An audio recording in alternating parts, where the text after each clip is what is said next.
you slip for a mile. Overdone, overdrive, overlive, override. You're not the one who let me down, but thanks for offering. It's not a voice and I'm not around. Thanks for picking it up on the radio. Sample Joe Rush from a faucet I know. I got a magnet in my head, a magnet in my head. Extra thick, extra long. Welcome to the 2 Month Review, the weekly podcast brought to you by Open Letter and 3%, in which we take a book or several, break them down bit by bit, section by section, analyze, talk about, discuss, have fun. I'm Chad Post from Open Letter Books, joined as always by my co-host Brian Wood, author of Joytime Killbox, and Kaya Straumanis, translator of High Tide and editor at Open Letter. What's up? Hi, Chad. Are we live or are scheduled to go live? We are live. Wow, this is amazing. we are talking about Ann Quin's The Unmapped Country, the final book of our 5-book Ann Quin Odyssey. We're also watching the downfall of Brian Wood with his homemade nog as he powers through the final pours. Yeah, it gets me through the blizzard. Some cured egg yolks and booze. Yeah. Nothing could go wrong there. I want to tell you something. No, Ellie, you cannot. Full of calcium. Yeah, so, Yep. All right. I think we've read everything Ann Quin ever wrote by the end of this season. I think so too. How do you guys feel? Do you wish I there was more? I feel smarter and better, but satisfied at the same time. I feel good. I like having reread all of these after so long and remembering like kind of what the sort of excitement was when I first discovered her, and also sort of lament the fact that there aren't a lot of people working like this anymore. I think there are more than I know of, and I think there are more British and American female writers that are writing more edgy or interesting or structurally and stylistically unconventional books that I just haven't been exposed to yet. So it's kind of like a disappointment not to know them. Excited because I think there is that these being reissued actually does point to like a contemporary tradition that we may have writers of this sort. And Ann Quin was something else. Makes you want to reread B.S. Johnson, those two, like and some of these other like experimental mid-century British writers that were doing weird shit. I wish I had more time. Which one was your guys, since you guys wrote all of it, or all of the things that you assigned, which was your favorite? Or I don't know if ranking them was fair, or just what's at the top and what's at the bottom of the Quin totem pole for you? I think for me, where I could see, like, I don't want to say like fully developed. That's kind of a weird, but I don't know. Like in one of the essays, story talks about getting the tone right, or like trying to rewrite to get the tone correct. And I felt for me where like she was like, I could see every bit of like the evolution of Quin, and like where it starts to just like hit on every note was the longer story in here, The Unmapped Country. I thought like for me it was just like pitch perfect, weird, edgy, just enough, but also like it's like spoon feeding you mashed potatoes at the same time. It's really easy to get, and like the narrative of it makes total sense and is really easy. And like I thought it was just like fully formed, fully rendered, like great Ann Quin was the Unmapped Country for me. But without sacrificing any of the dissociative weirdness of the earlier. because I like the weirdness, but sometimes it comes at a like you lose something for some readers if it's really hard to get or maybe too fragmented. And then if for lack of a better term, if you just write like a basic bitch novel, like people feel like you're losing something there too. Like where's like, I want something to like wrestle with. I want something hard. And I feel like Unmapped Country did a wonderful job, like balancing that scale of being difficult, but also being very approachable. Yeah. What about you, Chad? I don't know. I think I like my least favorite was always passages, but I think our conversations about that opened that up in a way that made it really. And I went back. I come up with my crazy theory during that one of like the being one character that's bifurcated in the Artie Lang stuff. I went back and I read some criticism stuff, and that showed up in there, like almost verbatim, not exactly what I said, but like similar, Wow. like pointing around that idea, along with the idea that passages could also be read as a book that is just passages of different books that could be written, as if there were like excerpts. So there's like the spy novel part of it, there's like the sex part of it, there's like all these different things that are kind of like pieces of other books. So I like that more than I did before. And I'd have to say, actually, like I think maybe my least favorite was Bird, because it was the most straightforward and like least challenging. And I really liked Triptychs because I think it's so funny, like just funny. And then 3, I think still is like has a warm spot in my heart for like it being the first one I really like read and got into. But I know what you mean, Brian, about the Unmapped Country, which we were talking about this last night, is that it came out after One Flew Over the Cuckoo's Nest and after B.S. Johnson's House Mother Normal, both of which I think are like foundations for the sort of like, and Shudder of Snow, but she wouldn't have necessarily known that, and it's not quite as relevant. But those two that are from like the late 50s, early 60s, late 60s, before either way, like recent contemporary with this coming out, really laid the groundwork for this sort of like readerly approach and writerly approach in which you're able to like say something horrifying about mental health and about the treatment of mental health patients, but in a way that's also like funny. Or like I found it very funny. I think Kaya, you were like not funny at all. No. Oh, okay. I didn't find it funny at all, because Chad, you were saying you're like the first 20-30 pages are hilarious, and then it goes into like the retro, like the second part explains a lot of the first part again, like a lot of her other things that we've read. It's this, I think, very subtle exposition, but I was really anxious for the narrator, for Sandra, the entire time. Like there's this other kid who this kid who isn't talking, and he keeps trying to like pull her into dark places and kiss her, or he's like showing her, he's like, he tries the like dick in a box chocolate trick or something, like and it makes her nauseous. So like I was really worried that she was there because she had been raped, sexually assaulted, and it was kind of like like one of those, don't believe the accuser type of situations. And I was very uncomfortable until you get to the second part, and it's very much a like overly spiritualized God experience, and like following these old men around because she's seen God in the wall, and that dictates her entire day. And I thought that was, beautiful. And it does take the anxiety away of it degenders the experience in the first part, I think. Or not, it doesn't degender it, but it degenders the sort of hysteria or the madness of it. But yeah, I did not find it particularly funny at the beginning. But I will say, so I read the beginning and the end of this collection of stories. I didn't read the middle 3 by Chad's recommendation, but after I finished Unmapped Country last night, Chad was like, "What did you think?" And I said, I liked it. I thought it was really good. And he's like, "Yeah." And I was like, I don't want to talk about it right now. I want to go back and read as much as I can of the beginning of the book before I pass out, because it's freaking amazing. It's so, all of the book is so good. And I think some of the things both of you have pointed out about it, and about the way Ann Quin writes, this is a magnificent collection of tidbits. Yeah, we can talk about some of the earlier pieces in a second. The part like the banter that I think is so funny. It's just like, it's so funny. Like on 161 when she's talking to Thomas, and he's like, "You believe me, don't you? Even if no one else does, you do, don't you?" He said, catching hold of her arm. "You believe that I'm Judas Iscariot reincarnated.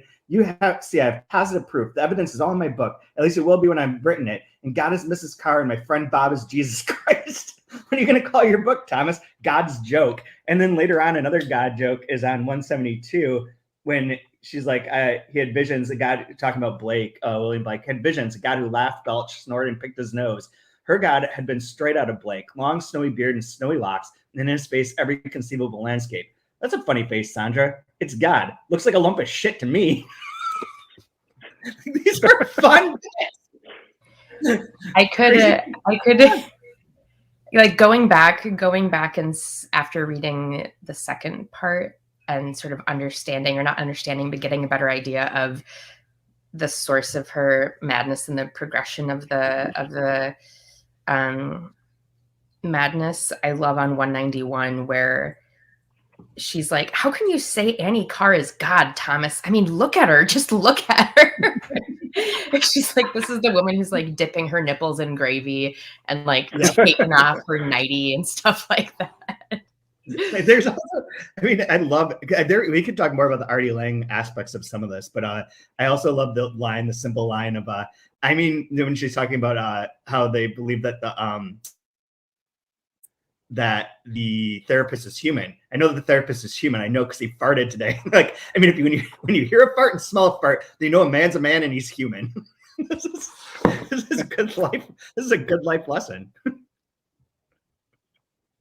For me, the best part in Unmapped Country, well, not the best part, but the best part is on 175, where they're in their sessions together and goes, I have a poem here I'd like to read. It's called The Trees Aching Green.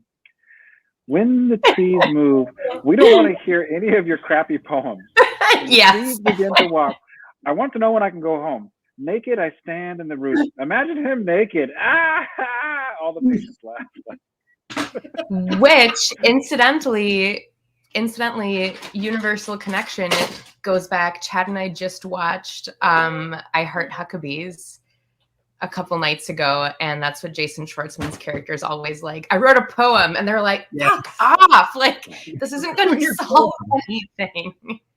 Your poems aren't going to save the forest. My poem saved this rock.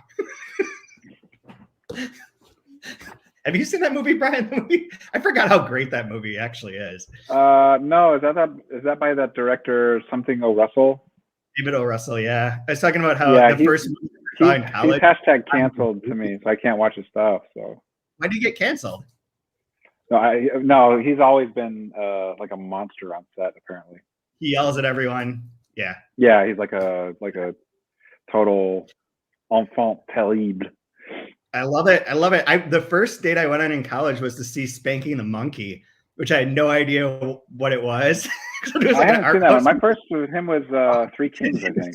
This incest movie where one of the great lines is when he gets on the phone where his dad's talking to his mom. He gets on the phone and he says, Dad, I fucked your wife. I'm going to fuck her again. And I liked it. And I was like, well, this date's not going to end well. This is not what I think anyone was looking forward to. But then he made I Heart Huckabees great. Three Kings great. We watched the new one, Amsterdam's fine. But also Anchorman? The fuck? That was him? Yeah. Oh, I had no idea. Me neither. Interesting. Me neither. Anyways.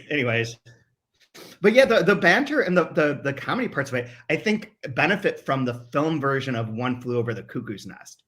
Like, you see it less as tragedy and more as like almost like bit parts. And that's where the B.S. Johnson book they always reference, House Mother Normal, it's set in like old folks home / mental care facility, is also funny in that way where people say weird shit and like they are kind of like goofy and unhinged, but it's like they are tragic, their lives are tragic, and yet like they're not pitied. Like the book doesn't pity them, the voice doesn't pity them or like diminish them. And that's kind of like part of the Artie Lang thing too, where he's like, everyone's schizophrenic and everything's a mess, the world's a mess, it's not just you. And this is like something I've been reading a lot about recently, of like disease not being an on-off thing, but a continual thing. And like in the same way that Artie Lang is like, madness is just all there. You're all mad. We're all mad. It's just different ways that society treats you based on your variation of madness. And that should be examined. And I think the book sort of does that. I wonder, like, too, like this one seems like the most personal and yet like and straightforward in some ways, like for her life. I mean, there's so many other parts where like the stuff about her dad wanting to kill her dad, all those things that were from her life that show up in those other novels. And yet this one feels like the most like, yeah, this is my mental health journey. Yeah, like I think that was like part of the power of it. One thing I find interesting now that we're kind of like looking back at everything we've read for this season is I keep seeing this like repetition of like Burroughs and B.S. Johnson, and then there's like that pillar, and then there's this pillar of Kathy Acker and Chris Kraus, and then there's the bridge, and like Ann Quin being the bridge between these two pillars. And it's like, why isn't she just like a pillar on her own, like in between there somewhere? And I think that the other, I think B.S. Johnson is too contemporary to really be, like, I could see how she brought literature's potentialities to Chris Kraus and Kathy Acker. Like that they mined similar sorts of things that she was mining, but she was the precursor to them. I mean, Chris Kraus is still alive, so, ongoing. But I think the other one is like Virginia Woolf, actually. And the interiority of the Virginia Woolf fragmented female subjectivity, I think, is the other column. She's in between those two. Not that she's not a column on her own, but that she's not quite the Virginia Woolf because she doesn't have the realism of manners that was part of that modernist period and that time of British writing. And she's not really Kathy Acker because she's not like the vulgar, outspoken. She's still trying to find her voice or find the scream, find the way to like break things a little bit. And Kathy Acker comes in a world that shit's already happened enough that, I mean, although they aren't that far apart. I mean, Blood and Guts in High School came out in 1975, did it not? Sure, sounds good. I don't know. Let's find out. This is not a game I am good at. But I feel like it was somewhere over 85. The other thing that I find interesting too 76. Is I wonder 76. It was finished in 78, published in 84. Okay. I'm curious with Ann Quin, if she had a longer career and put out more work, how would she be viewed versus having, such a bright, explosive, quick career? I wonder if this was supposed to be, Unmapped Country was supposed to be her next book. It does have a veer to it. Like it doesn't have quite as foregrounded experimentation style the way that like Passages did.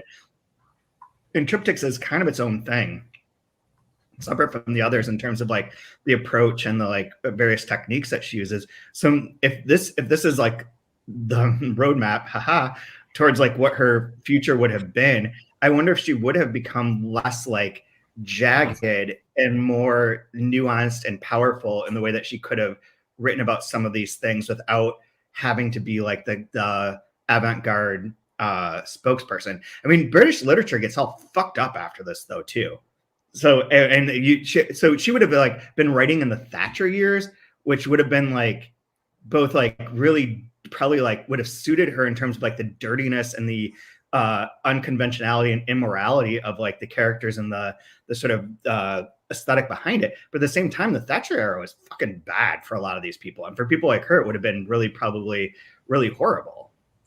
I thought it was very fruitful for her because if you think of like having this kind of, I don't know, almost like a experimental, pushing the boundaries, at the same time, kind of like a Marxist, like kind of. I mean, not in like a physical way. Yeah. But I could see it being very fruitful for where she'd want to go creatively and pushing back. I mean, it's kind of like how great I feel like Reagan was great for artists in America because there's like this anti-Pepsi, like anti-commercialism wave that takes place in the 80s and 90s that's coming out of Reaganomics. I thought it'd be really interesting to see what she would have done in this like, runaway train of just. It would have been great. You saw what she did with her American road trip. I can only imagine what she'd do after the Thatcher year, or during the Thatcher years. Yeah, I'm thinking more of like even in America with the Reagan stuff, like the artists got all their funding cut from the NEA. The NEA is never is the same budget it was in 1984 as a result.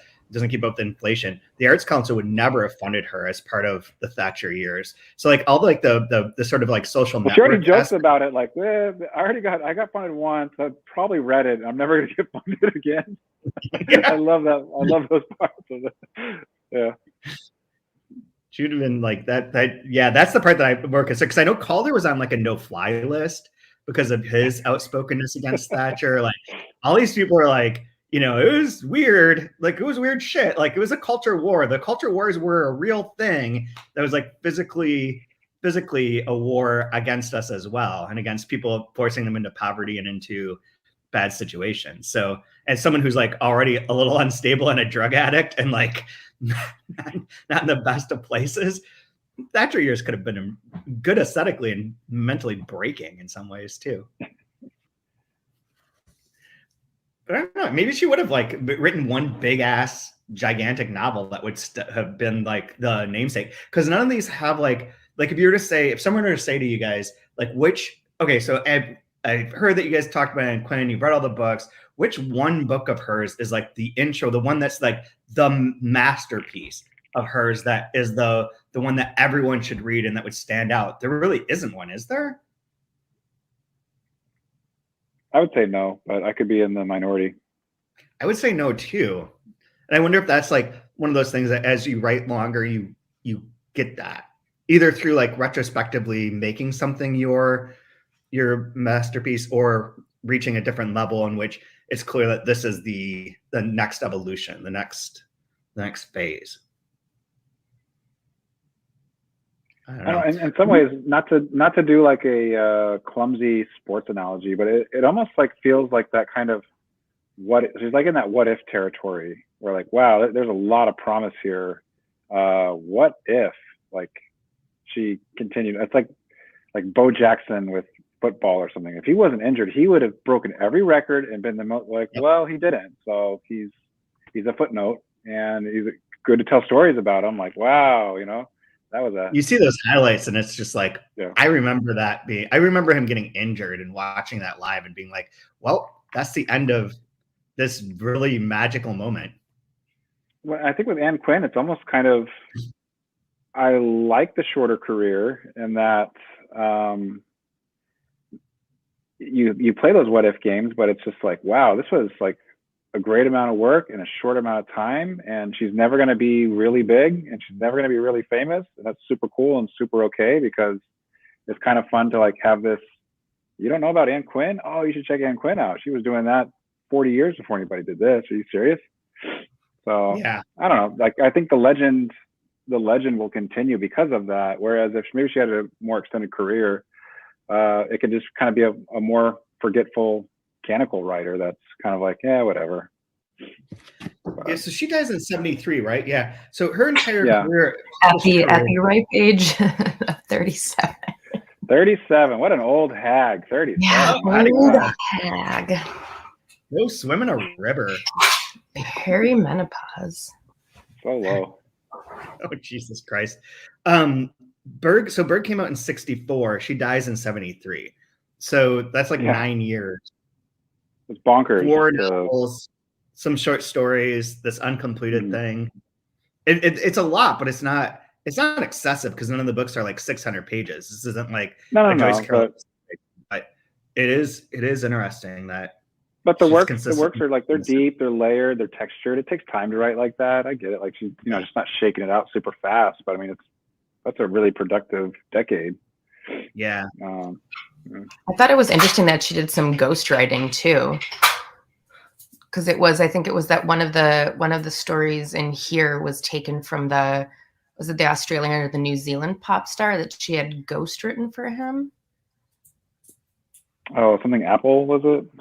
I think so, yeah. And so that makes me wonder, how many other possibilities are there out there that, did she do more of this ghostwriting? Is there other stuff that all the players involved are in the great beyond and have passed on, and we can't double check that?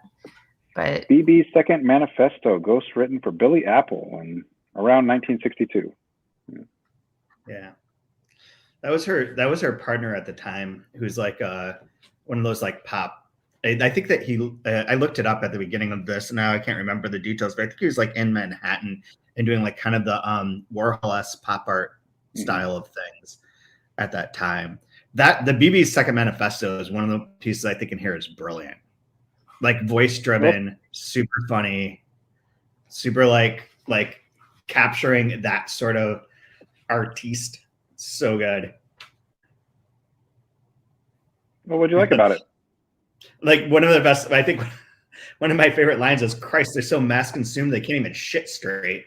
Was one of them. Like the sort of anger as like a artist and like sort of dismissive of other things and of other people and other movements, and also like sort of aware of the facade of one's own sort of posturing.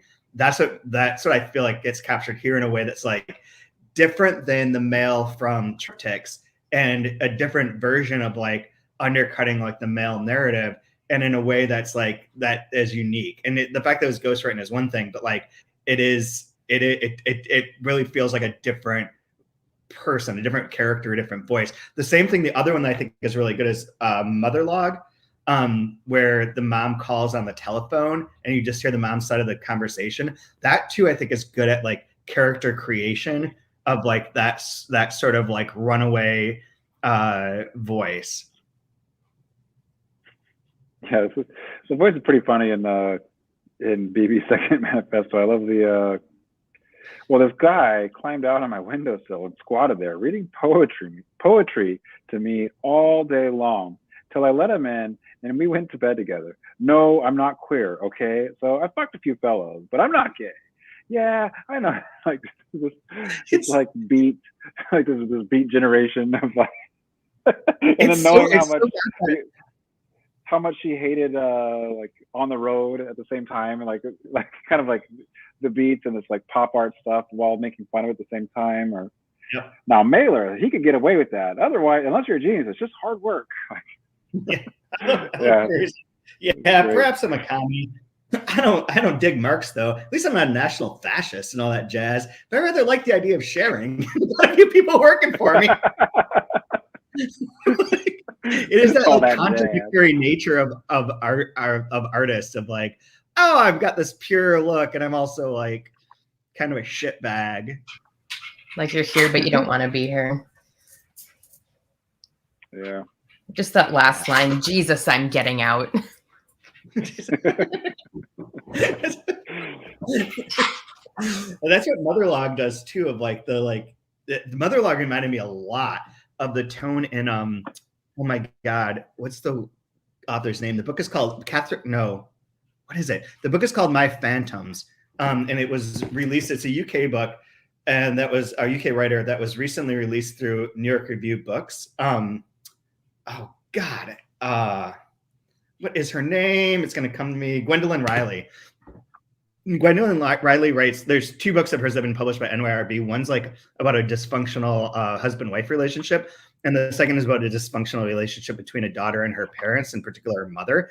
And there's a lot of this Motherlog kind of vibe in that book, both like the crispness of it, the sort of like stating things with like a subtext that you catch, but you don't have to like really nail down that hard, and like this kind of like dismissiveness and like tension that exists in like that sort of relationship that's never fully and directly addressed. That comes up a lot. Like it reminded me a lot of that book as I was reading it in like a very positive way.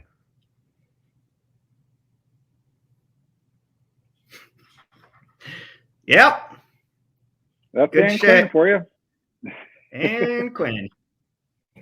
I actually think, Brian, you could weigh in on this, but I actually think this would be a really great book of hers to use in any sort of MFA creative writing intro course, just because there are all the different tones and voices, but it is still very much true to Ann Quin, even the ghost written one.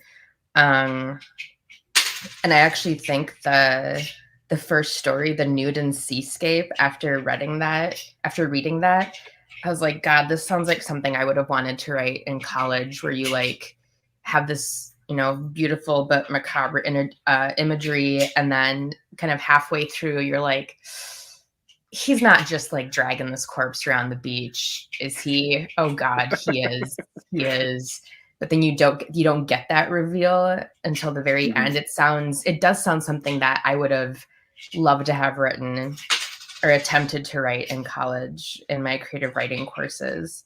And then even a double room where you have this relationship with this older man, younger woman, and the emotional back and forth, you know, at the beginning, she doesn't really want to be doing it. She's kind of regretting it. And at the end, she's like, oh, but wait, like, I could be wrong, but is this something that you think that your students could, and I'm giving your students a lot of benefit of the doubt, students across the world, do you think it's something that writing courses could benefit from?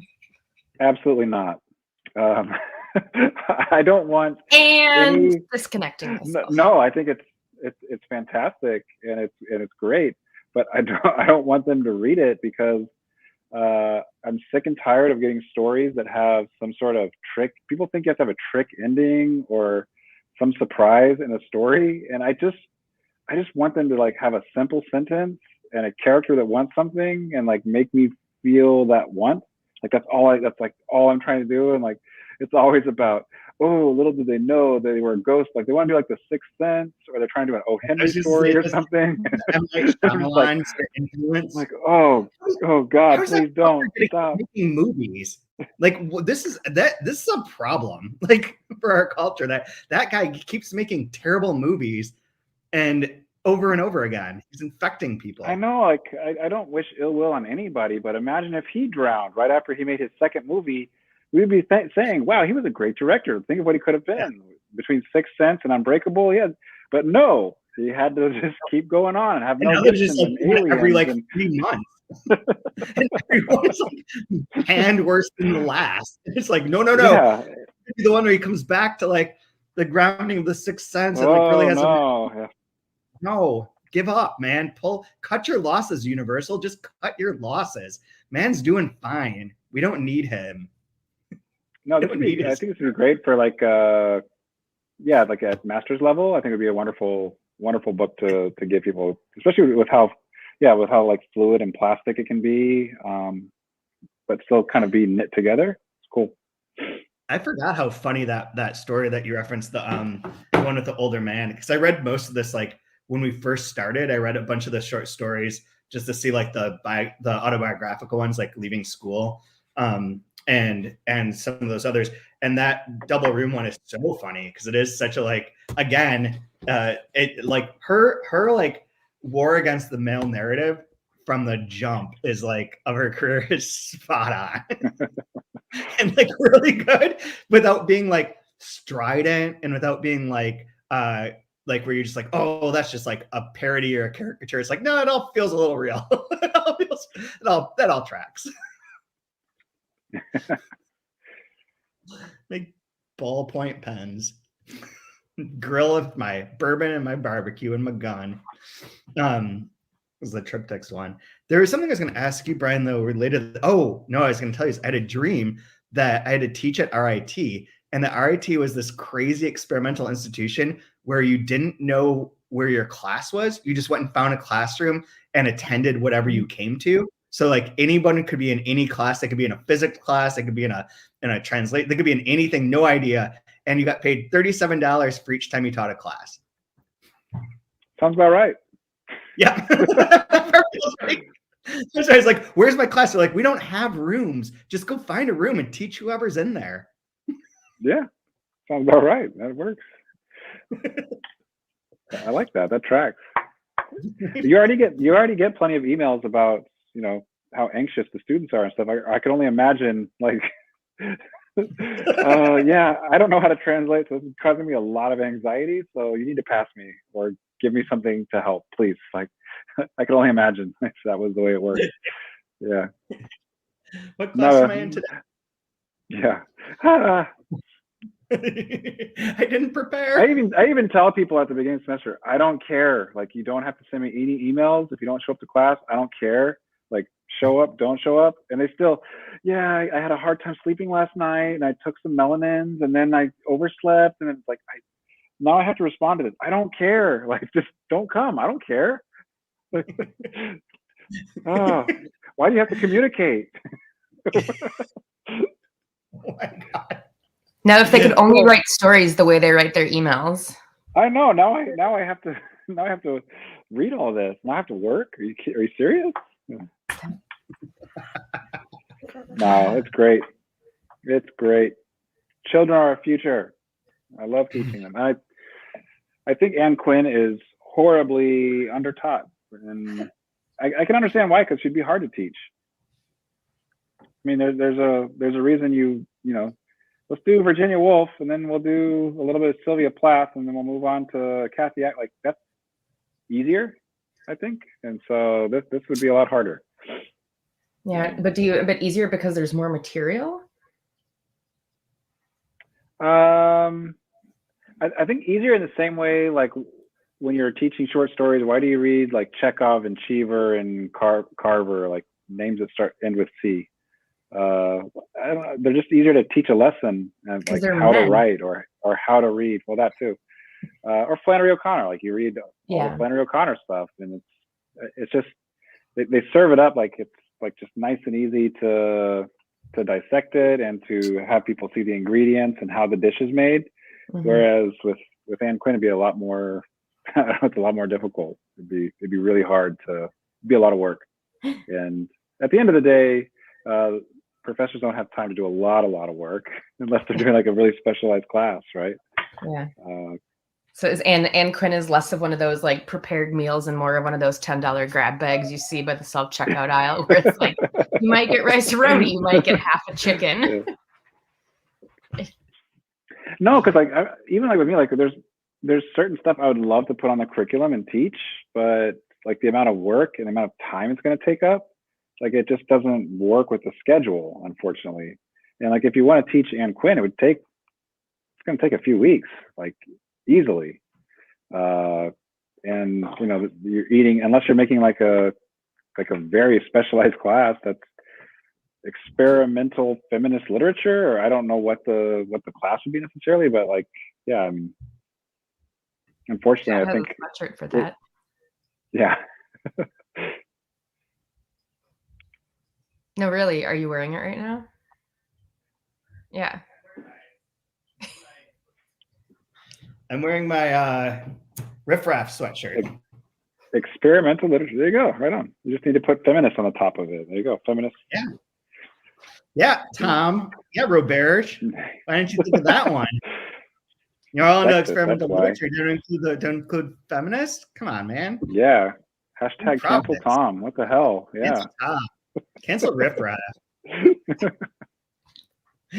My class I teach in the spring, I never read the books before I teach them. With rare exception. Good. I don't know. The funny was like, so I had one class in grad school where we did a little bit of Kathy Acker, and it completely ripped the classroom apart, which I thought was awesome. We killed everyone. There was me and one other person who everyone else was appalled. Yeah, I think it's great to have a book that just rips people apart like that. Like, yeah. I heard one director, I don't know, he has a weird Scandinavian name, so I can't pronounce it appropriately. But no. Yeah, that was super hard to pronounce. But it's the director of Drive. Oh yeah. The stupid movie that's responsible for all of the vaporwave music we have to listen to now. But he was saying, like, if you get half of your reviews are positive and half of your reviews panned, or like you've done a good piece of art. But if everybody likes it, you probably didn't push hard enough, and everybody hates it, you probably fucked something up. And so I think like Ann Quin would definitely be one of those, like, this shit's weird, I don't like this, or why is everybody like, this is stupid, what's the point of this, versus, wow, I love this. And like when Acker was taught, it completely just ripped the class apart. And there was some like, wow, this is really weird, I don't know if I like this or not. And people are like, this is disgusting. Why? This is absolutely filthy and disgusting. Yeah, like I don't even think you could teach that now. Like it would just absolutely trigger and explode everybody. Like you read work like that. Yeah, I mean, yeah, the content warnings would be a book in itself. That'd be its own like dissertation to start it off. But Yeah, we didn't. But yeah, I really appreciate Ann Quin because it does have that like rip apart quality where it's going to turn people off. It's going to upset some people. Others are going to like it. Some are going to be absolutely confused and dumbfounded and not know what to do with it, which is probably where I ended up being. But I think it's great. I love work like that because everything is so packaged and nice and neat and siloed now. It's really nice to find stuff like this where it's difficult and weird, and I don't know like who to recommend this to, but yeah, check it out. You'll probably hate it. Yeah. Oh my God. I don't know. Is there anything else you want to say about her to wrap this season up? I'm looking at my books for my class next semester that are sitting here. Just at least one of them. I love it because that won't go over well. This will piss everyone off. I made it the last book of the class that everyone can just not read it. And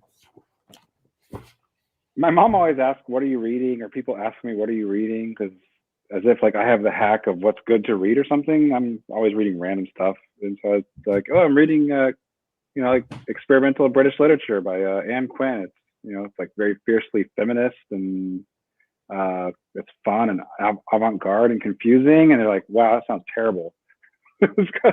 So I like when people ask me what I'm reading, and I tell them what I'm reading. They're like, "Yeah, no thanks."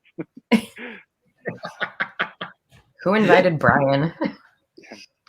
I've been reading Blonde by Joyce Carol Oates for months now.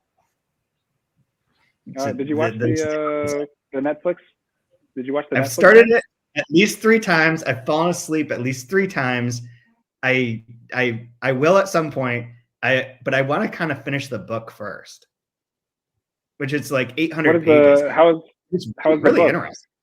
It's wonderful. Like it's so. I think Joyce Carol Oates is underrated in various ways because of her like her prolific nature of her writing, and that as a female that's is counted more than it is for James Patterson, say. But she is stylistically very interesting and structurally very interesting in the book. I don't know that much about Marilyn Monroe, to be honest. Like I would, if you had asked me before I started, I could have given you like 4 or 5 details and some general things. The one thing I'd forgotten about until yesterday was the picture of her reading Ulysses.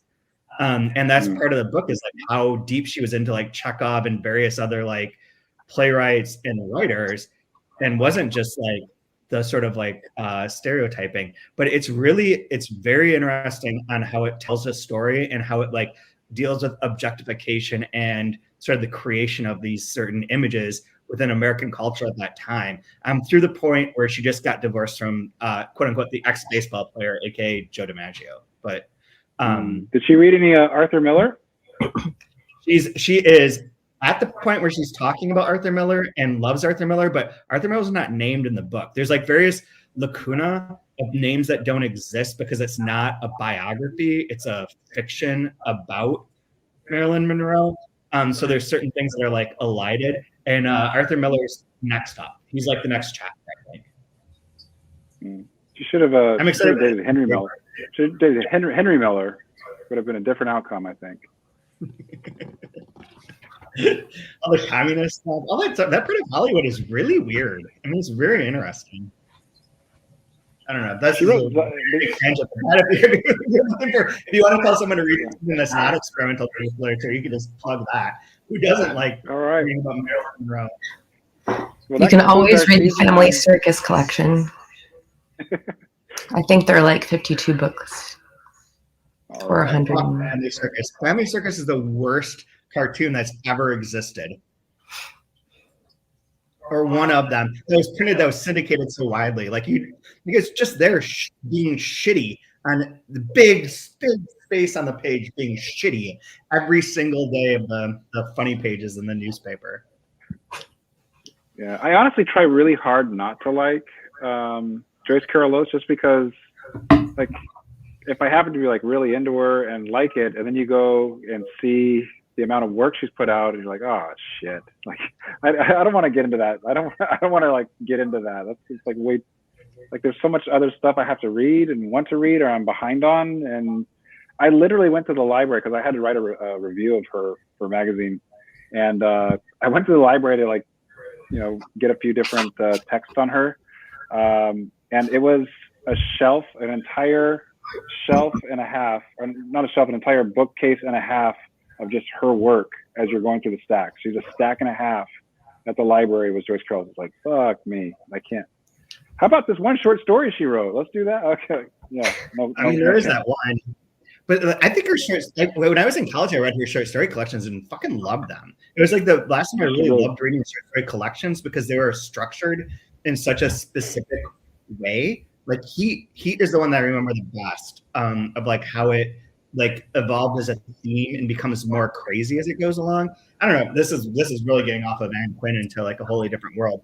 But I think she's Simenon is a Belgian writer that wrote like 700 novels, and everyone's like, he's amazing, he's the greatest, he's fun, blah, blah, blah, he's wonderful, wrote all these books. So they keep retranslating them and reissuing all these mysteries, but they will never do that for her. This is why after reading Knausgaard's A Time for Everything, I stopped. Perfect.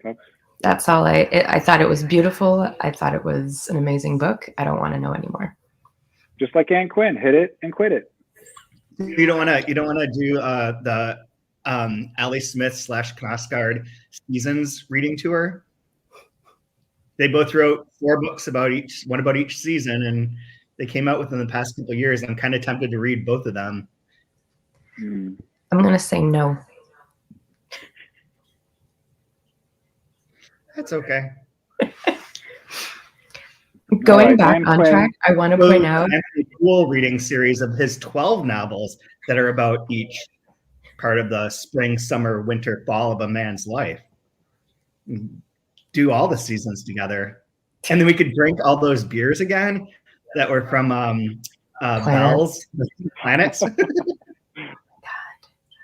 it's awful.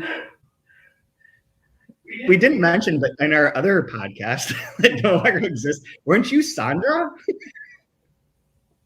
Yeah. The second that came up as the name in this book, I was like, oh, that's perfect. That's perfect. And of course, because it's British, it's not going to be Sandra. It's going to be Sandra, I'm pretty sure. So I only read it as Sandra. But back on topic real quick, I wanted to point out the notes on sources at the end is that whoever, I don't know if it's supposed to be the person who wrote the introduction. It was supposed to be Jennifer Hodgson or editors at End of Their Stories, but they say, I've corrected spelling, grammatical, and typographical errors where they weren't intended stylistically, which I found very interesting because in some of the other ones, all those widows and orphans. I'm reading another British book by another prominent British publisher, and British publishers are bad at layouts and bad at proofreading. Come at me. Maybe that's why they put that in the notes. It's there. That's why they put it in the notes. They're like, oh, we did our best. We tried. I'm sorry. I mean, I think this book is beautifully laid out. I'm going to say that. Really? I mean, compared to the one that looked like it was photocopied. Fuck. Oh yeah. So out of the 5, this is the only one that feels like it's actually, well, Berg is actually laid out too, but the other ones are just offset, like nonsensical as a layout. It's a shame. Like it really is. Like in being in the trenches, I know how hard it is to redesign books that have existed before, and that it's much easier not to. But wow, have we come a long way in making things readable and like in a way like making them more aesthetically pleasing to the eye. And that there is, for better or for worse, I think there is a lot to be said about comprehension and memory retention based on the visual and aesthetic layout of like a text and the way that you present the words. It's like the old studies that may be invalidated now related to like reading books online and how much you don't remember reading things on a Kindle or on a web page compared to as a printout, which I think was heavily biased towards like like a exposure problem where we hadn't had enough time reading on Kindles to develop the necessary memory muscles for that experience. And you could just be easy to be like, oh yeah, you suck at this that you've never done before. You're really bad at it. And that may have changed now, but like there is something about like the layout of something and the text of something that makes it easy to understand, easier to remember, easier to like digest. And I think that some of the ones that and other stories reissued that way are really tough. I mean, we did it at Delkey too, but and they're tough then and they're tough now. Passages is one that I feel like I never liked because it was so hard for me to physically read. I'm also very old. Yeah. I have reading glasses sitting next to me and I need to put on sometimes to read quotes from our books. Like there's problems. All right. Well, let's do some favorite lines. Let's finish off Ann Quin. You can go, Kaya. All right. I have two, but I'll do the sweet and short one. Bottom of page 174. I don't think it's fair being woken up at 6 a.m. I agree. You don't think it's fair being woken up at 10 a.m? I don't think it's fair to be woken up at all. Let it happen naturally. All right. Mine's very close to that. It's on page 171 from the story, The Unmapped Country. And it just made me think of with how brief and how quick Quin's career was. She thought of Clive's painting, the need for posterity. How much better to create like the Navajo Indians, beginning at sunrise in the desert, a sand painting that would be rubbed out by sundown. Creating just to create, right? Even let the winds of time just take it right away. Who cares? It's not meant to last forever.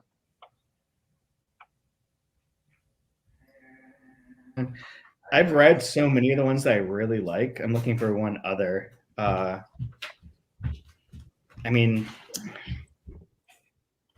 if I'm being completely honest, my favorite one is still from BB's the beginning of BB's, where is it? Second Manifesto. Christ, they're so mass consumed they can't even shit straight. I love that line. Anyways, anything you guys want to plug? Talk about? We'll be back in maybe February with the final part of Rodrigo Fresán's part trilogy, which gear up, everyone. We'll put some announcements out there so that everyone has time to catch up by rereading the first two 600-page books before we go into this one. That'll take a while, but I think we really need to close out that chapter of the 2-month review saga.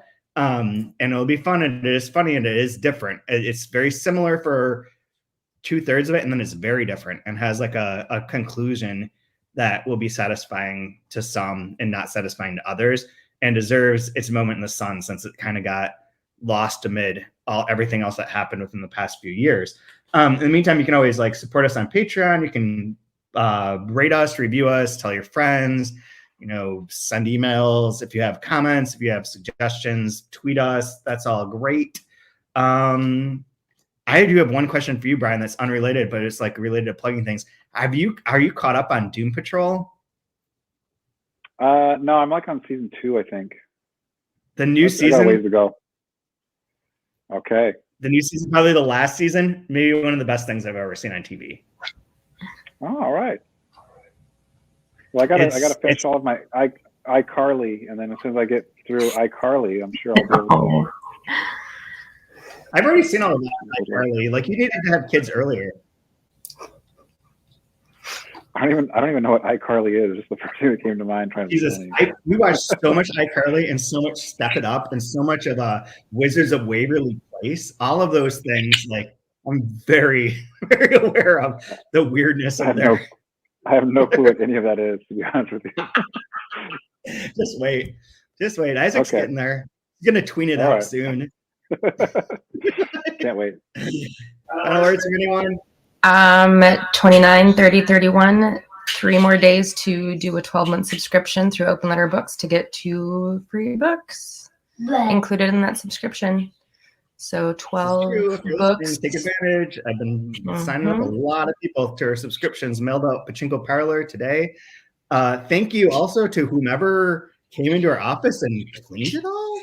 I'm not sure if that's a sign of something or pure disgust or being helpful, but whoever did that, that was very kind of you to put all the boxes in order and throw all the empty ones into my office. Yeah. Which, if it was the fire marshal people, I feel like they solved one problem and created a bigger problem. No, I burnt those. I lit them on fire. I took care of that problem. It was fine. The weight was wasted.